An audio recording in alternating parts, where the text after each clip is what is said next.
Yana qiz ekan. Men ham qachon boshqalarga o'xshab o'g'il tug'aman. Assalomu alaykum, yaxshimisiz? Vaalaykum assalom. Palatam ko'rsatib yuboring. Sizda qizmi o'g'ilmi? Qiz? Voy, keling. Voy, Necha chiroyli xona. Mamasha sizda o'g'ilmidi? Ha, o'g'il. Kiring bu yoqda.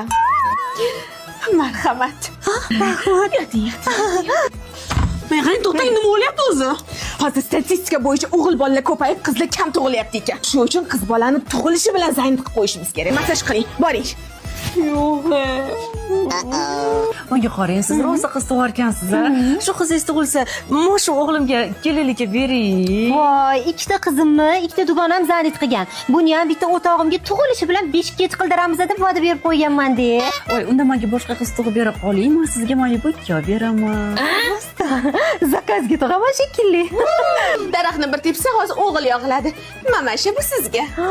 Mana bular sizga. 5-chisini o'zim zayn qilaman. Voy, zakat berib qo'ying unaqada. Zakat? Ko'rmayapsizmi? O'chirt katta, menga farqi yo'q. Talab katta bo'lyapti. Zaklatni zo'ri bor. Hozir mana Lalaku 100% paxta. Butun raddom shundan ishlatadi. Voy, shuncha narsa. Ava, adasi, bo'ldi. Chet elda qiynalib ishlab yurishingiz shart emas. Sizga 3 ta zakaz olib qo'ydim. Tez keling, yordamingiz kerak.